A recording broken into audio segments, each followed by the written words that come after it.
लोगों को मैं इस प्रेस वार्ता में सभी का स्वागत करता हूं। और इस प्रेस वार्ता का आयोजन हम लोगों ने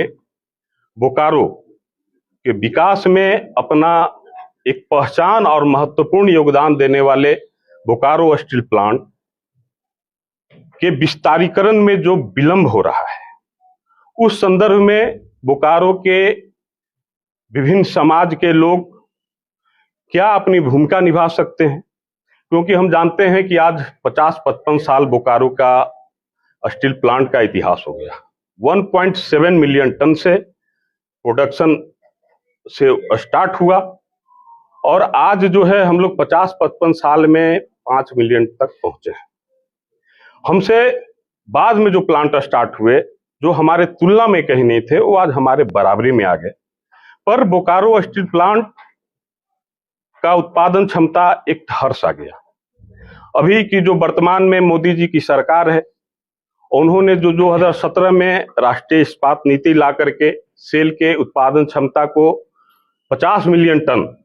को इनहेंस करने का जो एक उन्होंने कार्य योजना बनाया, उसके तहत बोकारो को भी 2.5 मिलियन टन उसका उत्पादन क्षमता का विस्तार करके कुल 7.5 मिलियन टन का यहाँ का उत्पादन क्षमता का एक परियोजना लाई गई। इस संदर्भ में अपने इस्पात मंत्री आए भी थे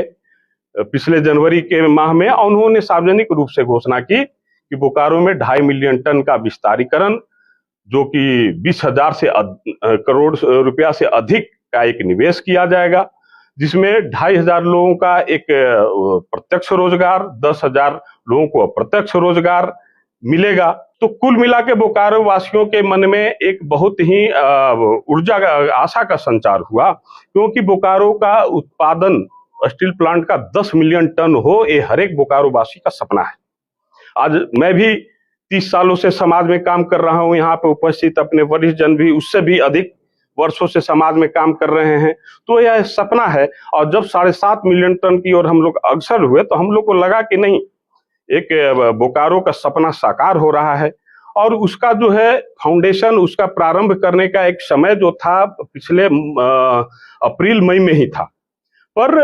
वो अभी तक प्रारंभ नहीं हो पाया है, जिसके कारण हम सभी बोकारो वासियों के मन में एक चिंता का विषय है, क्योंकि ये विस्तारीकरण बोकारो का भविष्य का सवाल है। आप देखेंगे कि 2,500 लोगों को अगर रोजगार प्रत्यक्ष रूप से और 10,000 लोगों को अप्रत्यक्ष रूप से रोजगार मिलता है, तो उसका कैलकुलेशन हम करते हैं तो हम देखते हैं कि सालाना 600 करोड़ रुपया का अतिरिक्त आय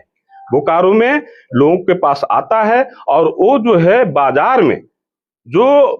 अर्थनीति का अपना गणित होता है, उसके तहत वो लगभग 1,000 करोड़ से अधिक वो बाजार में उसका फ्लो बढ़ता है बोकारो के बाजार में अतिरिक्त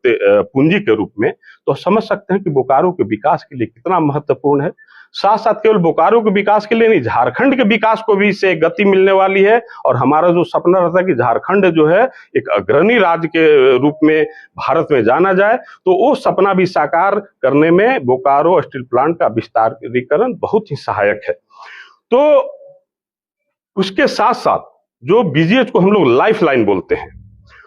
उसका क्या ग्रैंड इंफ्रास्ट्रक्चर है, उसका हम लोग सदुपयोग नहीं कर पा रहे हैं। आज जो है बोकारो ही नहीं, आसपास के जिला की भी निर्भरता बीजीएच पे रहती है। तो उसका भी सुपर स्पेशलिटी के रूप में डेवलप करने का पूरी वहां